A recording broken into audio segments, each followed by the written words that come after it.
Lord Gaurachandra sings this Mahamantra for the deliverance of all fallen souls.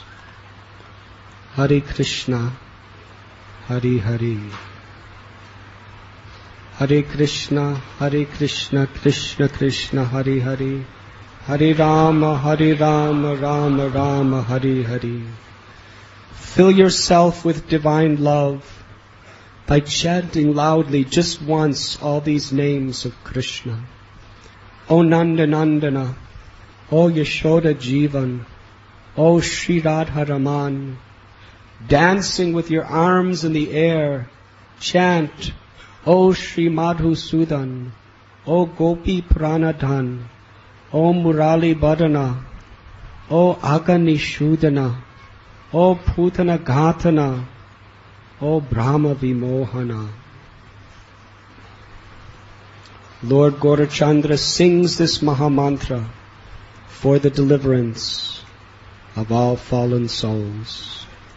Hare Krishna, Krishna Krishna, Hare Hare.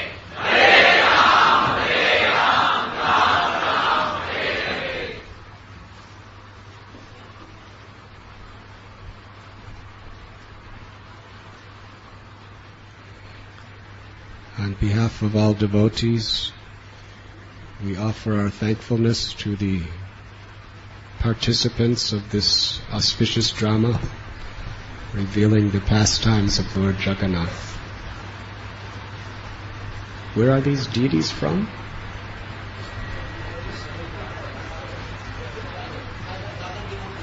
Huh?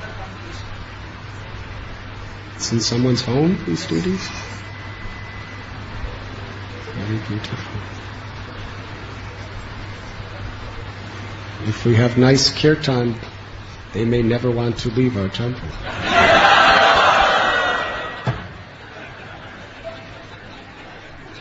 Jagannath is noted for his mysterious pastimes in reciprocation with the love of his devotees.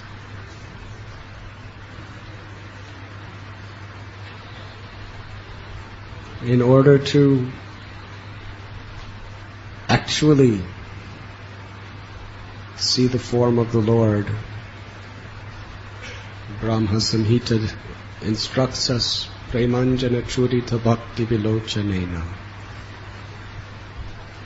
We cannot see the spiritual, all blissful form of Krishna as long as our eyes are contaminated by material conception. It's not with the eyes of flesh that we can see Krishna. It is only when Krishna reveals himself by his own sweet will to his devotee.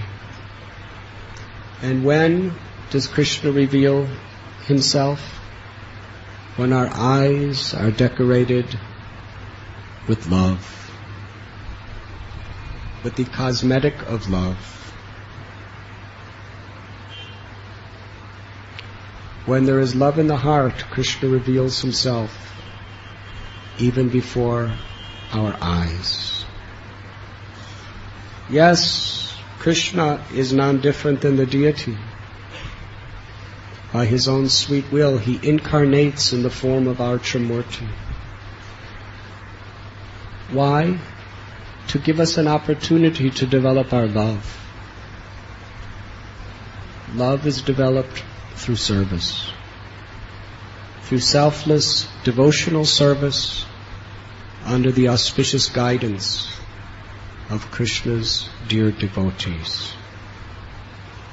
Shri Vigrahara Dana Nityananda, Srila Vishwanath Chakravarti Thakur, our very beloved, exalted Acharya, taught us how the spiritual master teaches the disciple how to properly worship the deity with faith that the deity is a person and the Lord has appeared in this form to accept our worship. What is beyond the reach of material senses and even the material mind and intelligence is only approachable through faith. There's no other way. Faith is the greatest benediction, because through faith we can see that which is invisible. The limited can have experience of the unlimited. So through the words of the spiritual master and the Vaishnavas, we develop faith. That faith is so precious. It must be protected. It must be nourished. It is the only means by which we can connect to that which is beyond this world of death. Therefore, Lord Chaitanya said, Sadhu Sangha, Sarva Sastra Koi, Labamatra Sadhu Sangha, Sarva Siddhi Hoi. That by the association of a sadhu, the doors to the highest liberation are open. And how does that happen? Because in the association of sadhu, because they're only repeating the absolute truth as revealed through Guru, Sadhu and Shastra, and because their life is an example of those truths, in their association we gain faith. That faith will give us the intelligence to discriminate between what is good and what is not good for our well-being. It will give us philosophical conviction. It will give us enthusiasm, and it can empower us to perform incredible acts beyond ourselves. That is the power of faith. We have an example here of Shyam Sundar Prabhu. He's very ecstatic when I speak about him.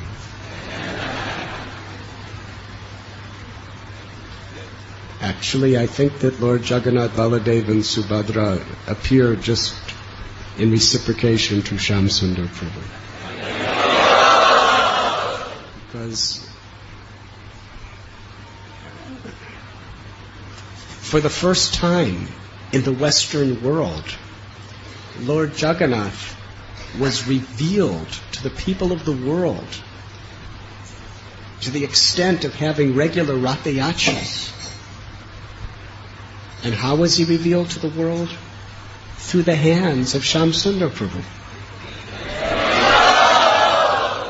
He carved the first Jagannaths to ever be worshipped in the West, outside of India.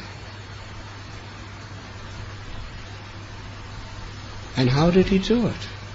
He never heard of Jagannath Baladev or Subhadra growing up in Oregon of the United States. But because of just a few weeks of association with Srila Prabhupada, he had such faith that he was convinced that he was actually manifesting the Supreme Personality of Godhead through his hands by Prabhupada's order. Yes? He had that faith. And it was on the basis of that faith that Lord Jagannath appeared. He didn't appear simply because he was a good sculptor. Because we have seen in this drama, there were so many good sculptors, the best sculptors in the whole kingdom, and they could not carve Jagannath, Baladev, Subhadra. Not possible. The Lord does not appear in a form that will be worshipped by just material hands. Shyam Sundar Prabhu just found an old log that came in from the ocean, and on Prabhupada drew a picture of how it should be done, and he carved. And he had that faith, because Prabhupada is telling me the Supreme Lord is going to manifest from my hands. That is faith. And where did that faith come? From moments association with Srila Prabhupada. Think of this miracle. In the West, it's hard for you to understand, but I'll try to give you the experience. Nobody ever heard the word Krishna. The conception of God is usually an impersonal void, or at the best, a very, very stern, strict, ancient old man with beard and white hair that's rewarding and punishing the people of the earth. You have seen, even the more religious people of the West, the paintings of Leonardo and Michelangelo. God is very old. He is the great, great, great grandfather of the world. And Prabhupada comes and says, Prabhupada, that God is 15 years old forever. And he has a blue complexion, and he plays a flute, and he plays with cowherd boys and cowherd girls. Now to the West, this is absolutely foreign to any conditionings. Yes? But devotees, not devotees, but common people, immediately accepted that Krishna's God. He plays a flute. And then the idea of Jagannath, Baladev, Subhadra, that's even more extraordinary.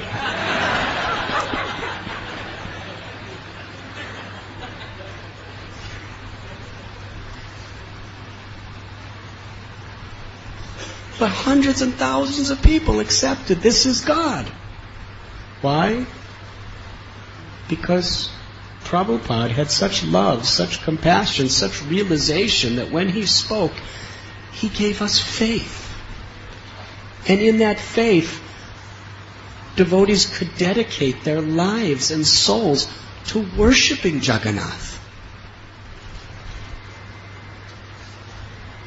It's one thing to just superficially say, yes, I believe that Krishna is the deity. I believe that this is Krishna. I believe that this is God. But there's another dimension. To actually give up everything, illicit sex, intoxication, gambling, meat eating, to give up your homes, to give up your wealth, to give up all your forms of entertainment and enjoyment, to give up all of those things, to dedicate your life exclusively to worshiping the deity of Jagannath, Baladev, Subhadra. That takes tremendous amount of faith that yes, this is God. That is the power of sadhu. He instills within our heart faith. He instills within our heart not blind faith, but real faith. Because everyone in this world lives by faith. But everyone is living by faith in the propaganda of Maya. It is not seeing is believing.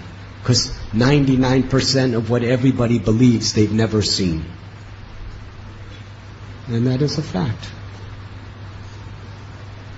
How many things we believe in and how many things we've seen. We believe in those things that we have been conditioned to have faith in. So if somebody says that religion is just faith, everything is just faith. The question is, what faith? Faith in truth or faith in illusion?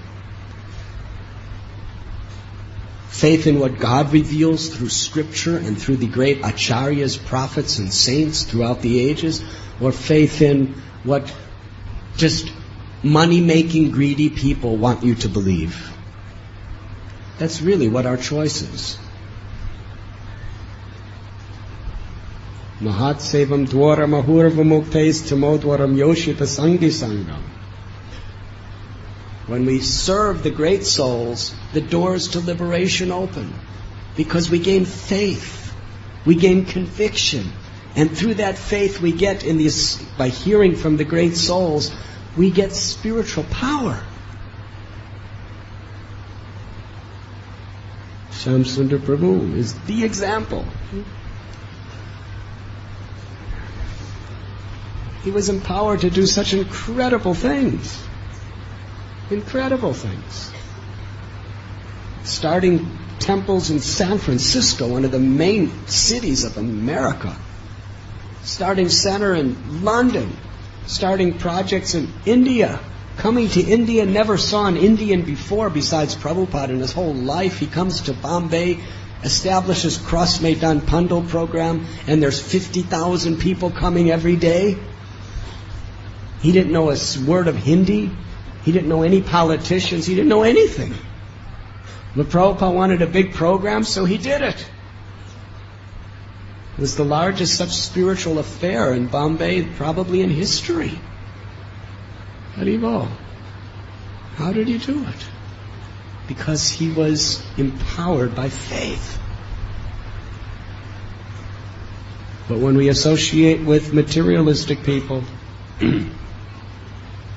then our faith is very much challenged. Very much challenged. So therefore, if within our lives, in family affairs and occupational affairs, it's unavoidable to associate with such people, we should give them all respect and compassion. But we have to saturate our hearts with strong faith so we can pass through the various duties of life without being adversely affected.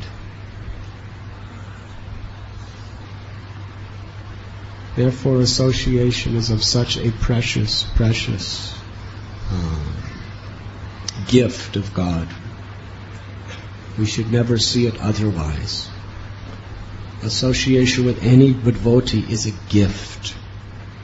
If we find fault, if we criticize, we are cheating ourselves of that gift.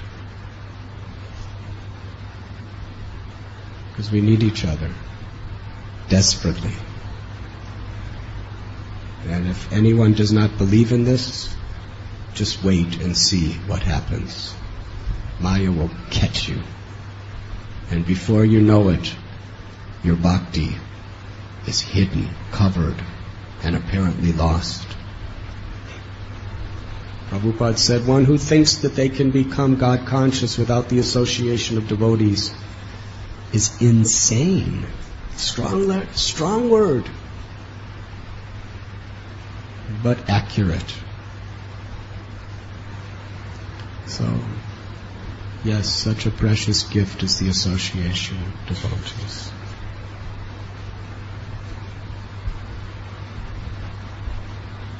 But we must be very careful to guard against anarthas,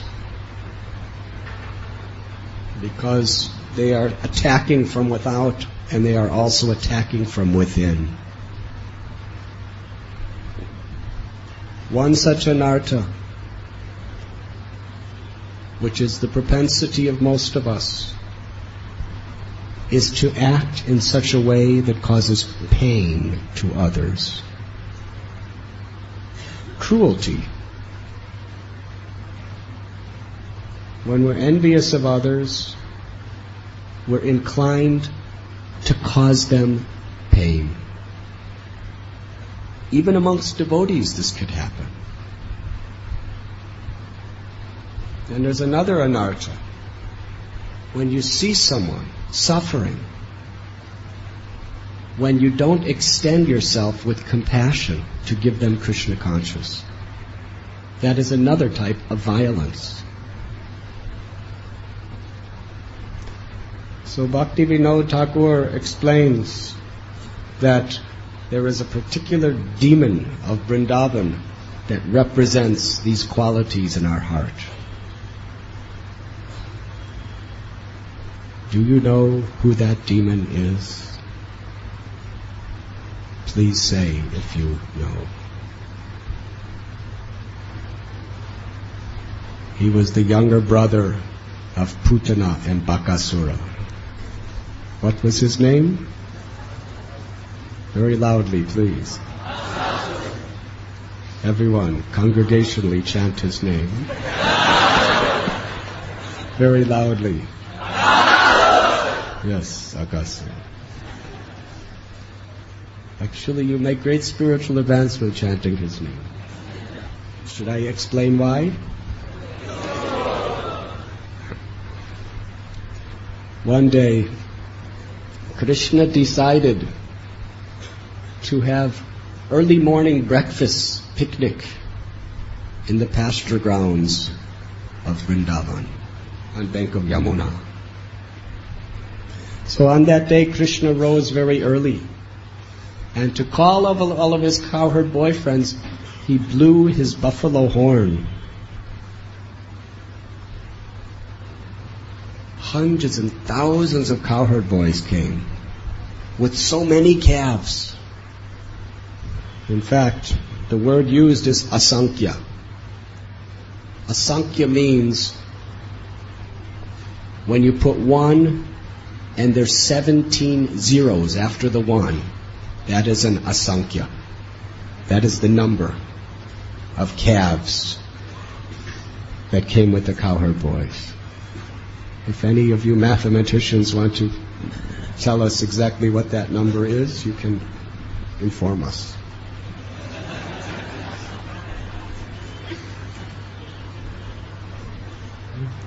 No? So there were innumerable calves. Now one may ask, how is it possible in the little part of Vrindavan, which is only 64 crores, how is it that so many, millions and millions and unlimited calves can be there? But Vishwanath Chakravarti Thakur and our acharyas explain that we cannot impose material limitations on Krishna, on devotional service, on the pastimes of Krishna, or on the holy Dham of Krishna. Because the Lord and His abode are of achintya shakti, inconceivable potencies. The land of Vrindavan can make adjustments to accommodate anything in any way without any limitations.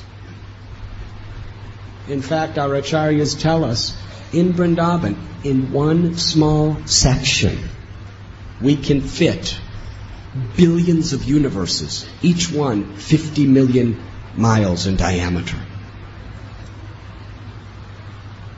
Try to explain that to your mathematics teacher. In a small section of Vrindavan, smaller than this room, you can fit billions of universes, 50 million miles each in diameter. Now for a devotee, doesn't even think twice about that. Just absolute faith, of course. Krishna can do anything. That is the power of faith. Achintya Shakti. We know the common story of how Krishna puts a banyan tree within a little seed. From a banyan tree is a little seed this big, and from that little seed is actually a gigantic banyan tree. And that's just material nature. How much infinitely more inconceivably is the power of spiritual nature. Krishna is abhigya and swarat. He is independent to do anything, any way. No restrictions. So yes, in this way, in Vrindavan, unlimited calves and hundreds and thousands of cowherd boys all playing their flutes and dancing and singing, all coming to meet with Krishna. Each cowherd boy had a lunch bag and a horn and a flute and a stick to control the calves. And each one was decorated by their parents with crystal necklaces and the gunja mala, and they had pearls and gold. But they were not satisfied with that.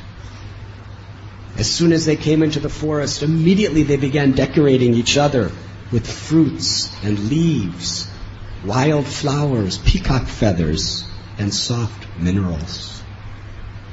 Together, they played game after game, enjoying each other's company in the presence of Krishna.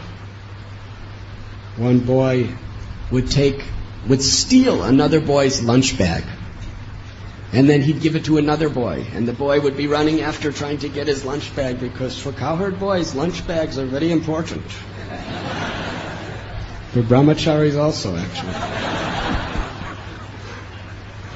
Actually, at New Vrindavan, if you did anything in the old days, this was actually true in many parts of ISKCON, if you misbehaved, you would not get Mahaprasad that day.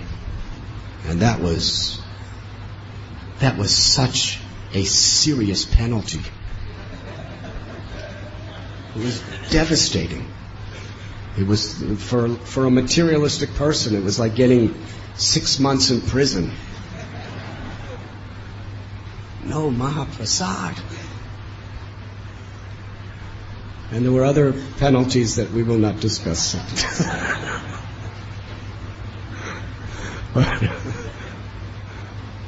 So the cowherd boy would be running after his lunch bag, and they would be passing it to a distant place.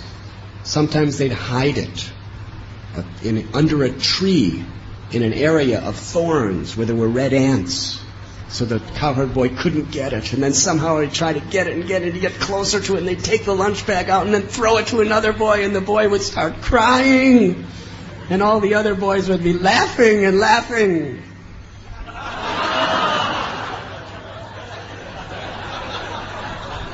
They'd be laughing. And the poor cowherd boy, he was crying. And then they'd smilingly give the lunch back to him.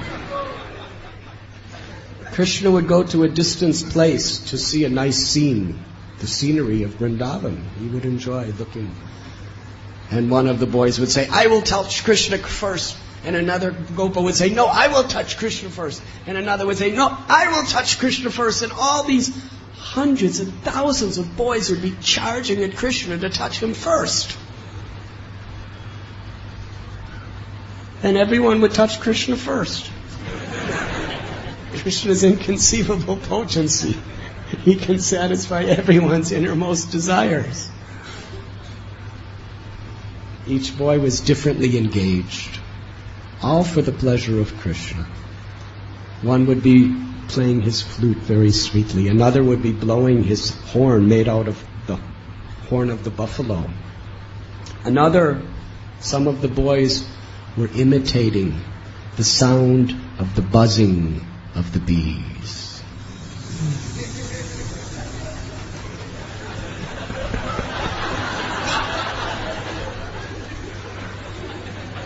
Try again, please.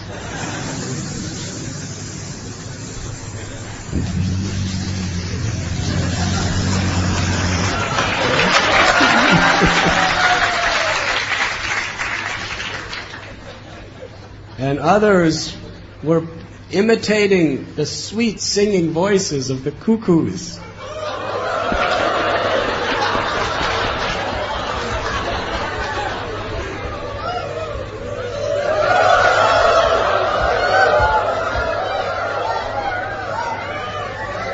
Very good, very good. I am not qualified for that one. Other gopas would see bird flying overhead, and the shadow of the bird's flying body would be on the ground, and they would run on top of the shadow with their arms spread just like a bird, running, pretending to be the birds. And others would imitate the very beautiful, graceful movements of the swan. Some of the other boys would sit motionless and silently next to the ducks, exactly imitating a duck.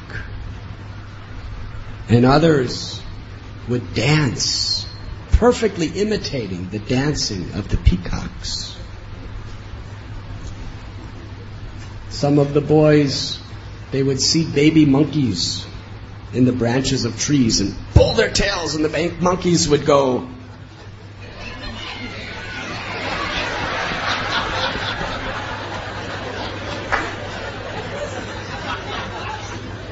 Louder, please.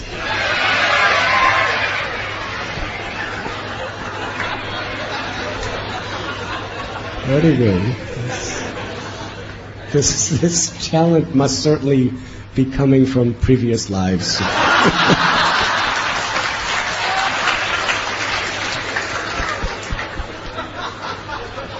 I think you've definitely had a lot of practice in this. And then the little babies would screech and run to their mothers. And then other little cowherd boys, they wanted to go up into the branches of the trees, so they would grab the tails of the elderly monkeys and pull themselves up to the branches of the trees. And then when they get there, they'd sit next to the monkey, and they would examine, they would study the expressions on monkey faces. And they would perfectly imitate all the different expressions of the monkeys.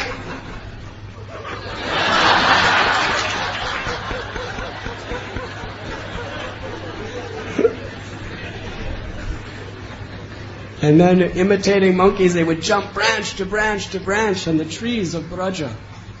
Other little boys would see some frogs.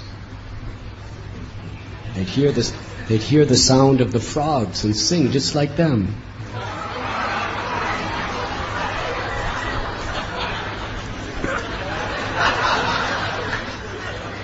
And they'd sit next to the frogs, and the frogs would be croaking.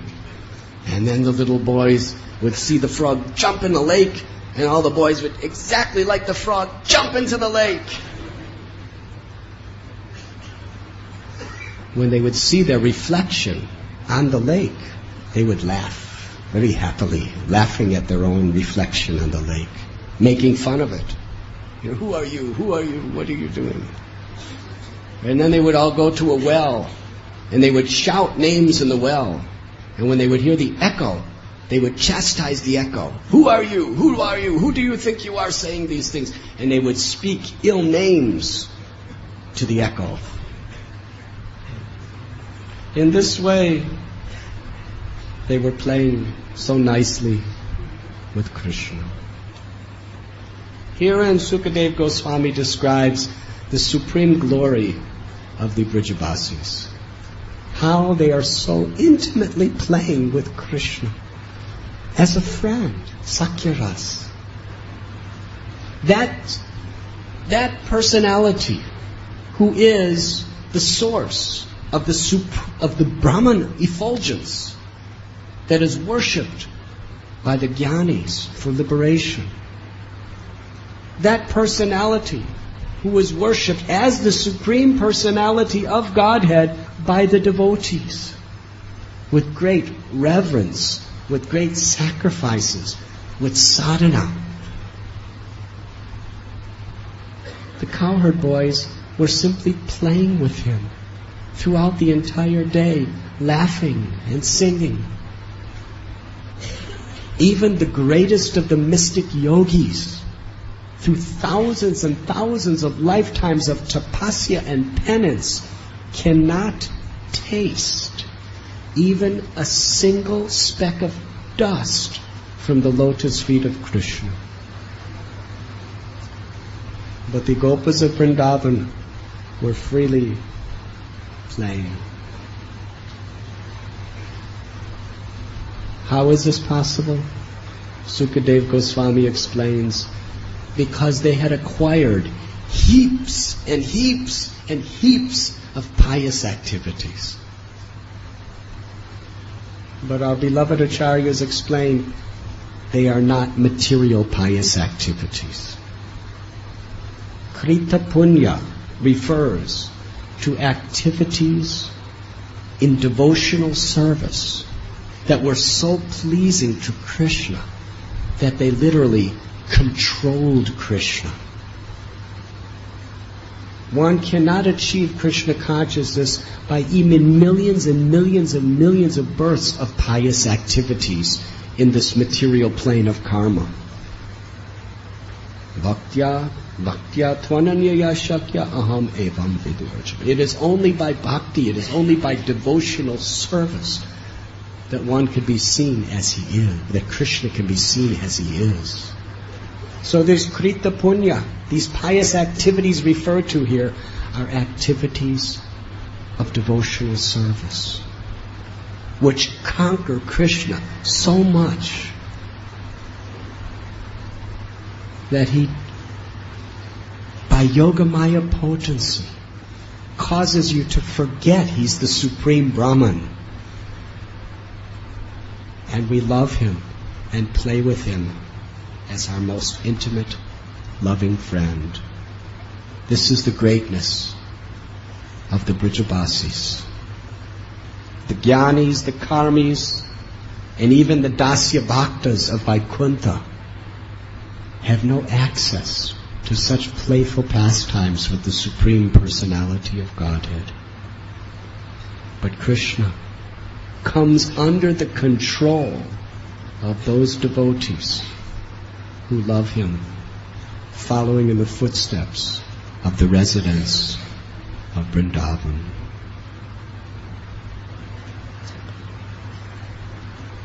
At that time,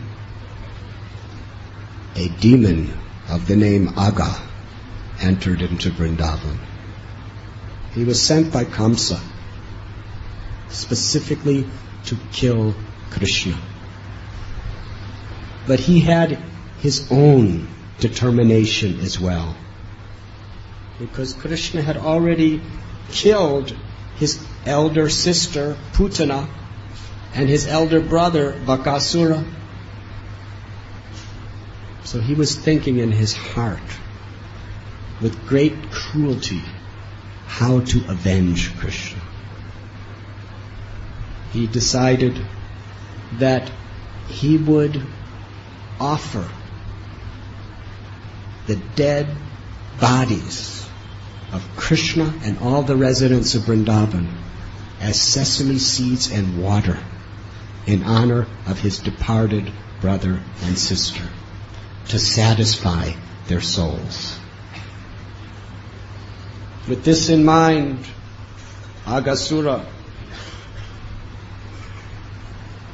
transformed his body into a massive, gigantic snake. This was his mystic power. He could not tolerate seeing the cowherd boys enjoying so much. They were laughing, they were singing, they were playing with Krishna. It was nothing but fun. Just like Shamsundar Prabhu likes to tell us how fun Krishna consciousness is. Actually, Krishna consciousness is simply joyful. Kevala Ananda Kanda. Chanting, dancing, feasting. Speaking about the all beautiful, all glorious leelas and teachings of Lord Krishna. Serving the Supreme Lord. It's a wonderful life. But as we become pure in heart, we actually realize the all-attractive love of Krishna. And then everything we do gives us ecstasy. Krishna gives us ecstasy. So the cowherd boys of Vrindavan, along with their calves, they were playing so happily. And Aghasura was a demon.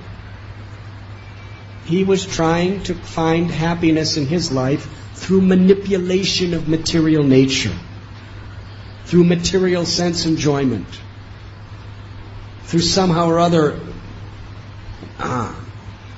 feeding more nourishment to his false ego. And actually, Aghasura represents, in one sense, all materialistic people, trying to be happy on this material plane. And when he saw the bliss of the cowherd boys, he was terribly envious. He couldn't tolerate it. So he decided to kill not only Krishna, but all those who were related to Krishna. His determination was the Brijabasis will die. So he assumed the form of a gigantic python. His body was as wide as a mountain. It was 8 miles in length. He opened his mouth. The top of his mouth was literally touching the clouds, and the bottom of his mouth was on the ground. Now, I have seen our devotees sometimes when one little snake this big comes, they're Yes, do you remember at Ekachakra? A little snake came into our crowd and devotees were running. And that's normal, because snakes can kill you. But one little snake that big, what would you think? What would be in your heart if you were face to face with Aghasura? 8 miles long, mouth touching the clouds. The cowherd boys saw him, and some of them, they were very much afraid. They started to run away.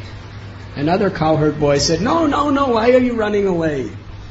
Don't you see, this is just a scenic part of Vrindavan. Krishna wants us to be so happy that he has arranged this statue of this snake-looking creature for us to play in. And another boy said, well, that may be, but actually, is this dead or is this alive? What kind of animal is this? This appears to be a living, gigantic serpent who has come to devour us. And the other boys, they were thinking, yes, but Krishna, he will save us. Just like Bakasura devoured Krishna, and Krishna came out and destroyed him. So we have nothing to worry. Let us go inside. Let us explore. Let us go see what's inside this gigantic snake's mouth. One of the boys said, look. His upper lip is like a cloud reddened by the sun, and his lower lip looks like the shadow of that. Another boy said, look at his mouth. It's like his body is like a gigantic mountain, and his mouth is like a huge cave. And when you look inside, there's nothing but absolute pitch darkness. And his eyes, they are like blazing fire. And his teeth are like mountain peaks. And the red tongue is like a very wide highway, traffic way. Let us go inside and explore to see what's in. They were very curious. Krishna will save us. Now, our beloved acharyas explain why Aghasura came at that time. Would any of you like to guess? Or do any of you know why Aghasura came at that time? Because the children were so immersed in playing, they never took their breakfast. And actually, they would have played for the rest of eternity. Something had to happen to interrupt their playfulness so that they could eat breakfast.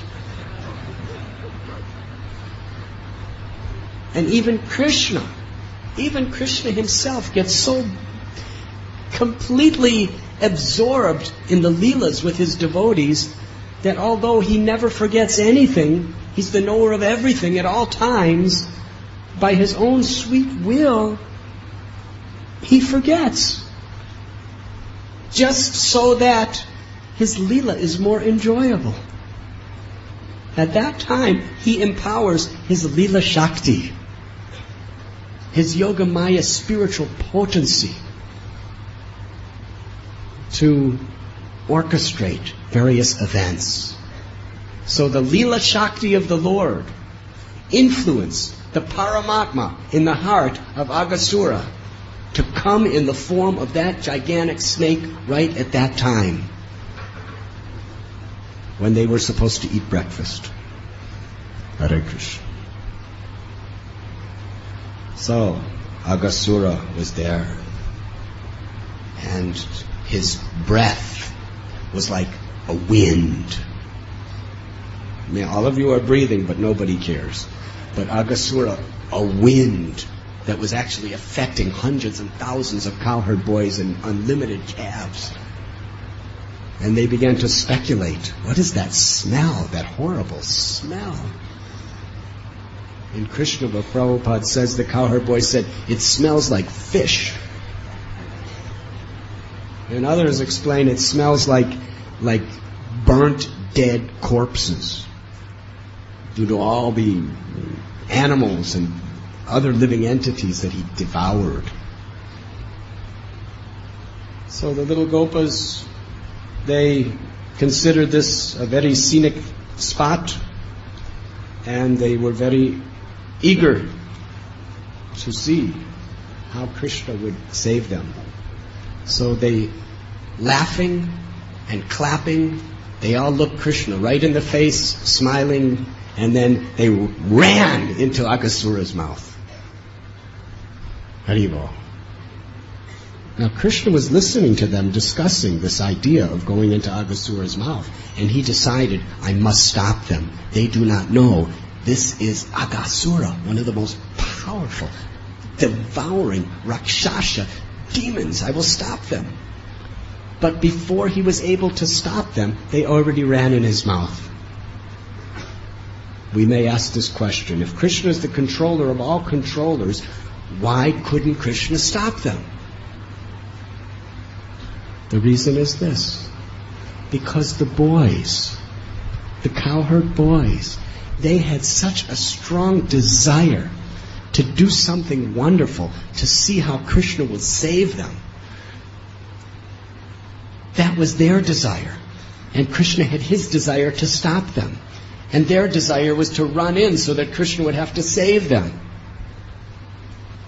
Because their desire was so filled with love, it prevailed over Krishna's desire.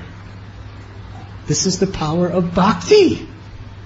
Krishna is conquered by the love of his devotees. Similarly, by the power of Yashoda's love, she bound Krishna with ropes. How is that possible? God is never bound. Bhakta-vatsal. The cowherd boys conquered Krishna. He was unable to stop them because their loving desire was so deeply to see Krishna perform a wonderful Leela by saving them. All these hundreds and thousands of gopas and the calves were inside Agha's belly. They just ran deep into the darkness of his belly. Krishna, he was watching them.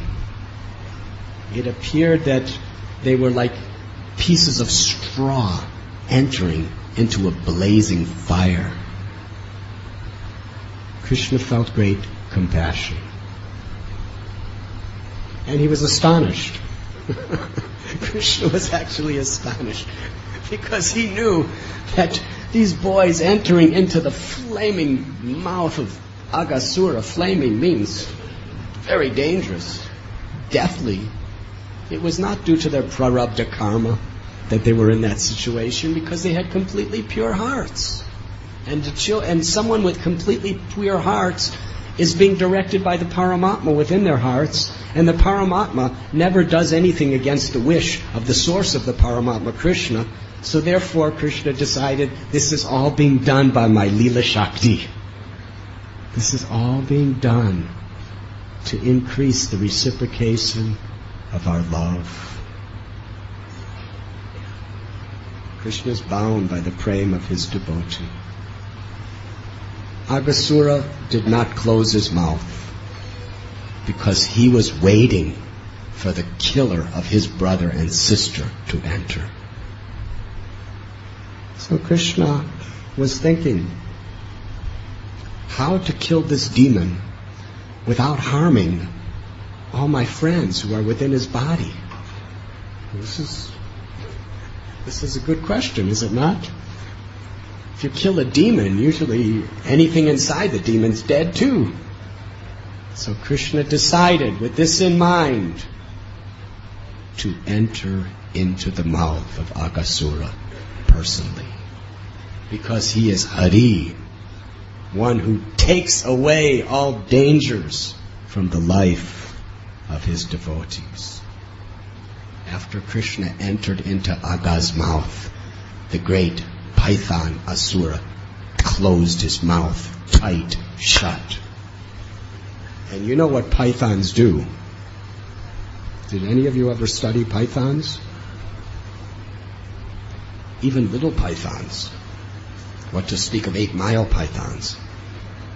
They have a power in their stomach where they literally crush whatever's in it.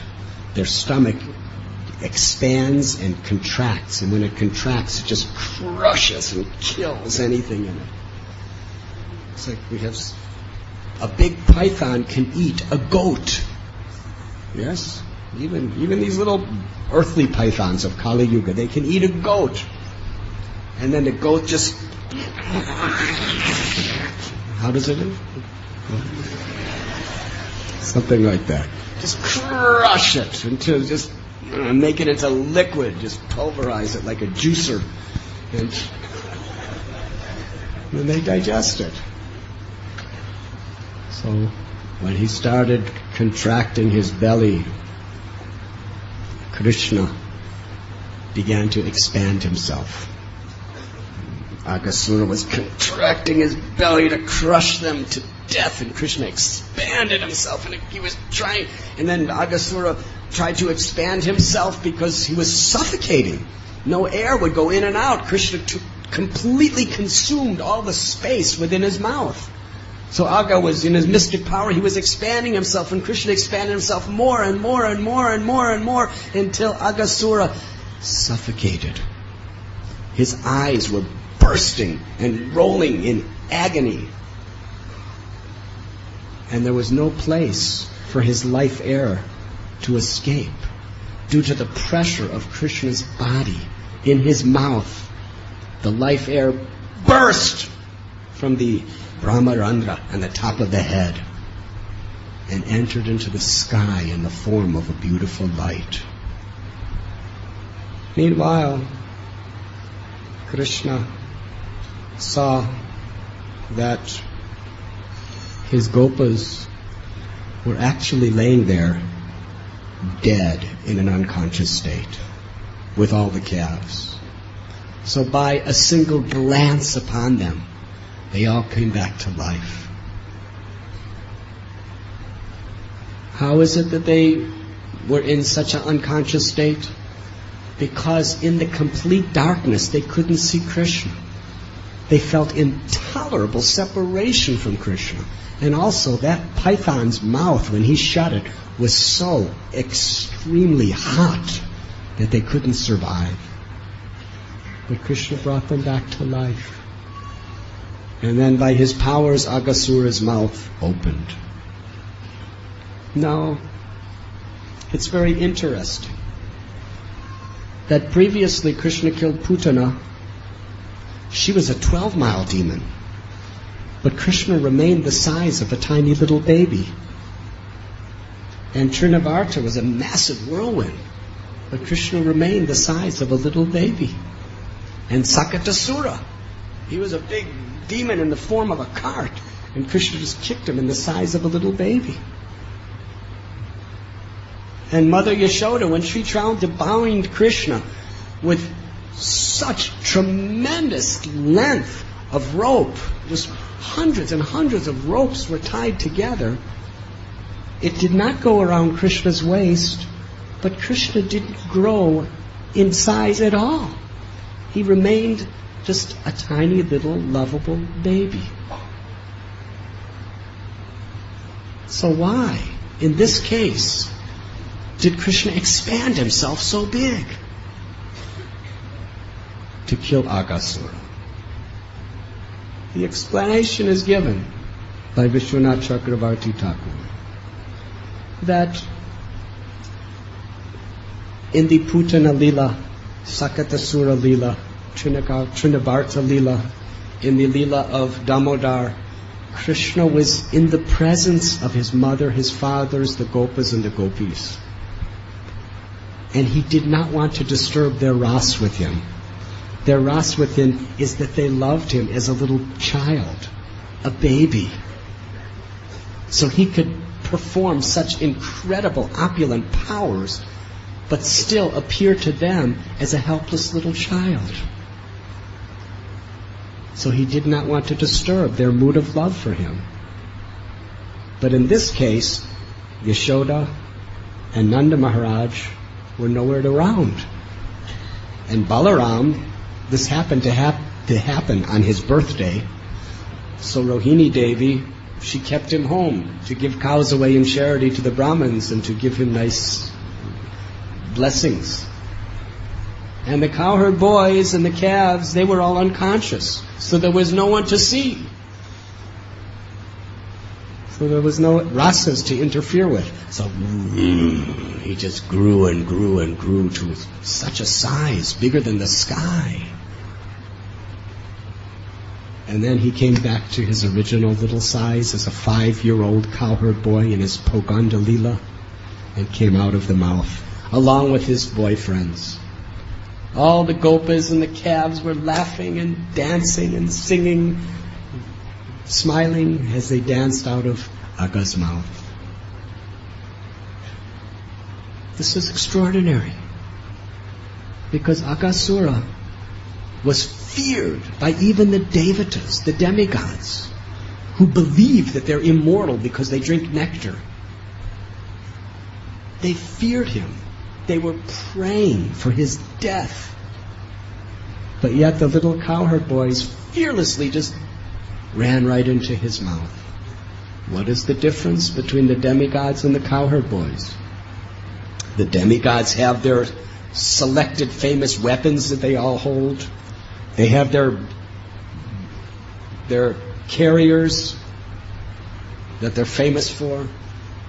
They're great warriors. They have supernatural powers. And the gopas were just simple little 4 or 5-year-old children. The demigods were afraid, but the gopas were fearless. Why? Because they had taken complete shelter with complete faith in Krishna. Vajahure manasri nanda nandana apayat sharanara vindare. My dear mind, just worship Sri Nanda Nandana. Because only then can you become fearless. When we take shelter of the lotus feet of the son of Nanda, we become fearless. That is the faith of the Gopas. When Krishna came out of the mouth,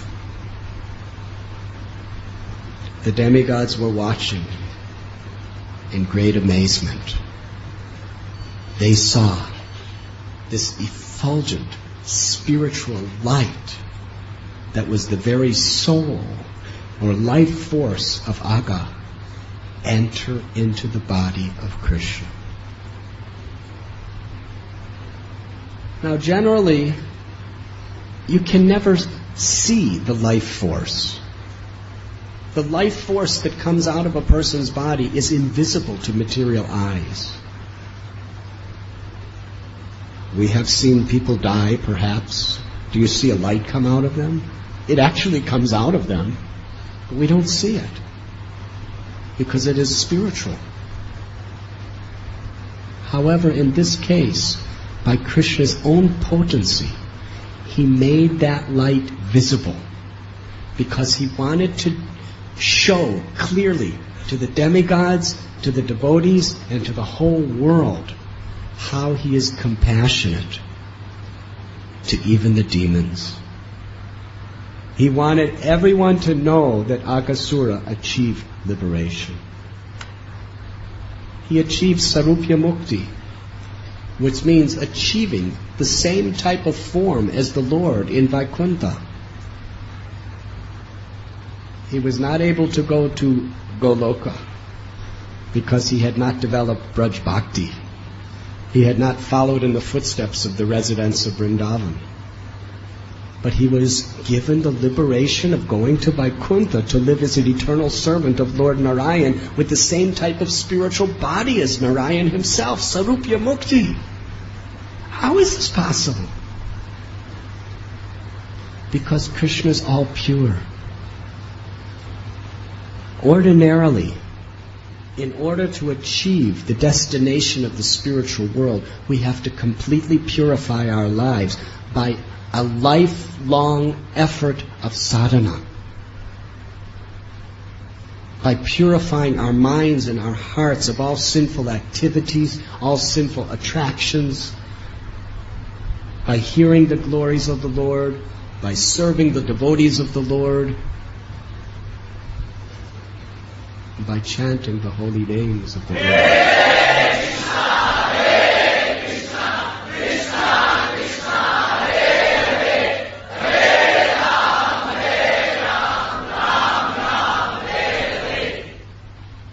But when the Supreme Lord personally incarnates as avatar in this world, He gives special mercy. That people who don't do any sadhana, just somebody who comes in touch with Him, He sends them back to Godhead. That is the special privilege Krishna gives to those who He meets when He is in His form of an avatar in the world. But there is a more important understanding, that we become purified by any connection to Krishna, by seeing His deity, by tasting His prasad, by coming in contact with His name, with His scriptures. Just like Srila Prabhupada explained, that if somebody even touches one of His books, they become so purified that they're guaranteed a human life. And most of these people, especially in the West, it's very doubtful if they're going to get human life any other way. Because Krishna is not different than that book. It's His words. Just touch it and you'll get purified. What to speak of Krishna entering into your mouth? Aghasura was so fortunate. Krishna is not different than His name. Rupa Goswami explains, when I chant Krishna's name, Krishna dances on my tongue. He personally dances on my tongue, and I desire many, many, many tongues. That's how we become purified. When we see the beauty of Krishna through our eyes, Krishna comes into our heart. Yes? When we chant the holy name, Krishna enters into our tongue and into our heart when we concentrate on the name. Right now, as you're hearing Krishna's Leela, Krishna is, to the extent you are submissive and attentive in your hearing, to that extent, Krishna is personally entering through your ears into your heart. And by that association, you'll become purified. Now, Aghasura, he had Krishna directly right in his mouth in his full opulences. And because of the association of all the cowherd boys who were actually having fun, the cowherd boys were, for them, this was a excursion. It was like a playful yatra for them. They were playing in the mouth of Aghasura. Aghasura actually served them by giving them happiness, by helping them to remember Krishna in great ecstatic love. So because he pleased the cowherd boys, unintentionally, Krishna entered into his mouth, into his body, and in that state, his unfavorable attitude became favorable. His unfavorable desire to murder the cowherd boys actually was transformed, and he became very favorable and affectionate toward them. How did that happen? How did that transformation happen? Because he pleased the Lord's devotees. And therefore, when Krishna expanded himself, when he left his body in Krishna consciousness. And therefore, his life force entered into Krishna's body, and he was immediately promoted to Vaikuntha Dham. That is the power of the association of the Lord and his devotees. The demigods were watching. At the same time, Kamsa and his friends were watching. They were getting messages from spies. Krishna entered into Agga's mouth. The demigods were crying, "Alas, alas!" And Kamsa's friends were crying out, "Jai, Jai!" They were jubilant. Now, Krishna heard the demigods and he heard Kamsa's, so he wanted to change everything around.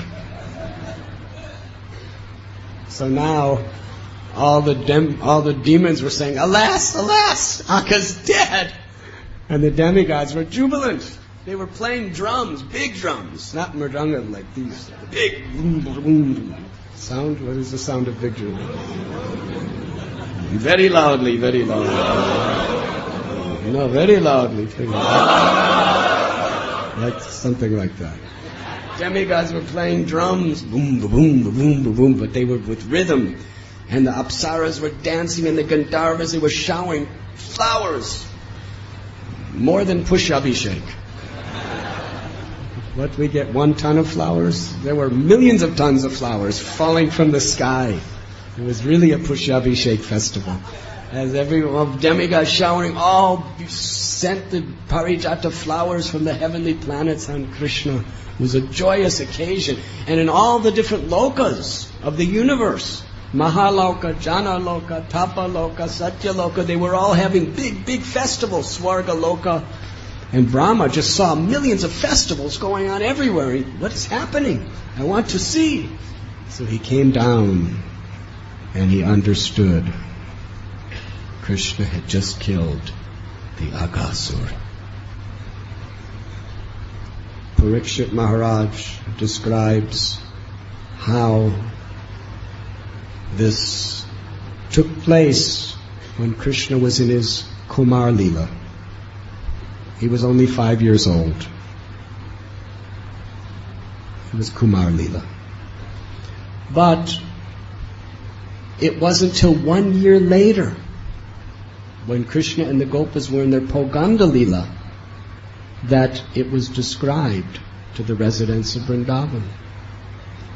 So Maharaj Parikshit was very much curious, inquiring from Sukadev Goswami, such an incredible Leela, why did they not disclose it for 1 year? Sukadev Goswami revealed this mystery in the next chapter of Srimad Bhagavatam. But meanwhile in Vrindavan, after Aghasura was killed, gradually his body dried up. Because, you know the story, Brahma. Brahma heard about this killing of Aghasura. He wanted to see who is this Krishna. And by that time, after killing Aghasura, they took their breakfast. Yes. By this time it was lunchtime. And they were sitting on bank of Yamuna. And Brahma's watching. And he's seeing hundreds and thousands of cowherd boys in circles around Krishna. And everyone's looking at Krishna. And Krishna's looking at them. And every cowherd boy is thinking, Krishna's looking at me. And the cowherd boys would taste something from the lunchbox that their mother had prepared for them. And if it tasted really, really good, they just spontaneously wanted to share it with Krishna. They'd say, Krishna, this is so good, taste it. And Krishna, oh yes, yes, let me taste it. And he was taking food from the mouth of his devotees. And he was taking food from his mouth and giving it to them. They were exchanging as equals. Now in Brahma Loka, that's not the way you worship the absolute Supreme Lord. There's rules and regulations in deity worship. Just like you know the story of Lord Jagannath, Baladev, Subhadra. in Puri, they have very spontaneous ways of worshiping the Lord. Based on, not all of them are based on Shastra. They're based on tradition. And sometimes traditions in India, nobody really knows what the origin is.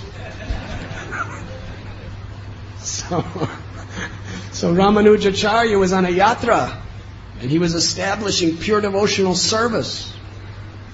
He was teaching, the importance of serving the Vaishnavas, and he was teaching the process of devotional service untinged by any type of material qualities.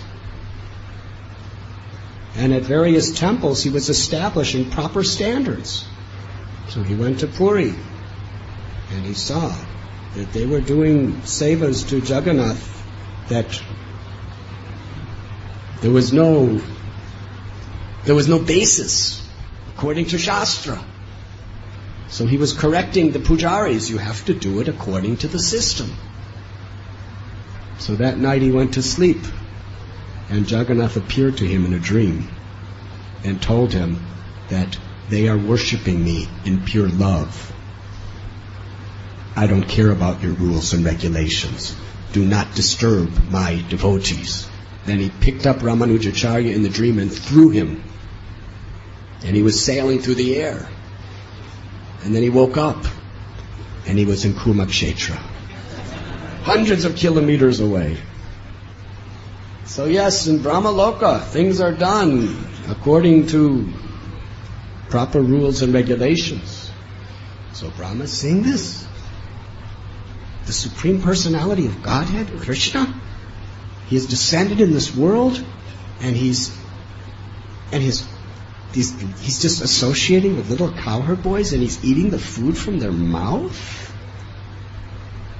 I want to test to see who he really is. So he stole the gopas and he stole the calves. That is subject for another class. But by the time that year came past, by that time Aghasura's body was just a huge dried up snakeskin. But because he died in Krishna consciousness, in the touch of Krishna, in total remembrance of Krishna, favorably, as Rupa Goswami says.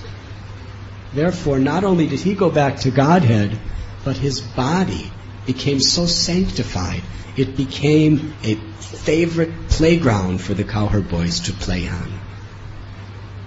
They would play in the cave, and they would dance on top of it and dance all around it. And this way, Aghasura became very much an instrument for the enjoyable pastimes of Krishna and his devotees in Sri Vrindavan Dham. So Thakur Bhakti Vinod explains that Aghasura represents the anartha, the unwanted quality within our hearts of envy toward others, which impels us to cause others anxiety. Sometimes physical cruelty, sometimes emotional cruelty, sometimes verbal cruelty. We can also be cruel without even speaking anything, just by our disposition towards someone, by how we look at them or how we relate to them. And we hurt people's hearts. And especially when we inflict such cruelty on a devotee, it is actually a great offense against the chanting of the holy name. It is a major obstacle on the path of pure devotional service. Actually, a devotee understands it's not just to devotees, but we should not cause harm. We should not unnecessarily criticize any living being. We should be the well-wisher and respect all. Amanina manadena, to respect all living entities and expect none in return. But when we expect respect for ourselves, when we have this false ego, then inevitably that creates envy toward others. It may be manifested, it may be unmanifested. We must subdue, we must curb this tendency within ourselves. When we criticize others, we are committing cruelty to them. When we act against others, we are committing cruelty to them. Or when even our disposition is in a very unfavorable mood toward others, we create pain or cruelty to them. So this propensity, which is within the heart of a conditioned soul, is a great obstacle. It must be removed. It must be removed by our proper conduct. Chaitanya Bhagavat, Sri Chaitanya Mahaprabhu told us, if you just follow 2 instructions, you will come back home to Godhead. You will see me. Chant the holy names incessantly and do not criticize others. Just do these 2 things and I will take you back to Godhead. Do not criticize others and incessantly chant the holy name.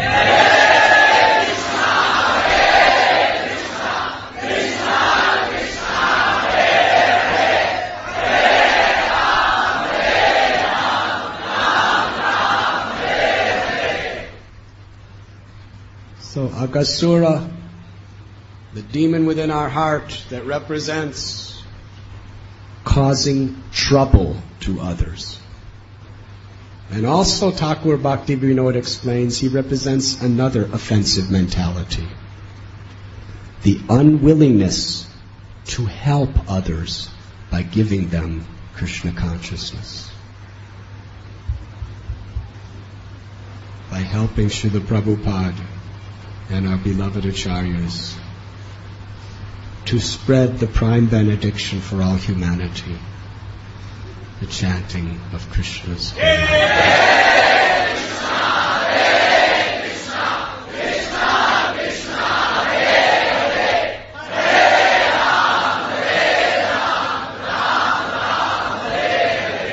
Srila Prabhupada ki jai, Shri Gauranga Mahaprabhu ki jai, Shri Baladev Subhadra Jagannath Swami ki jai, Gaur Premanandi. Now let us celebrate the deliverance of Aghasura, Aganishudana, by loudly chanting and dancing in praise of the Lord.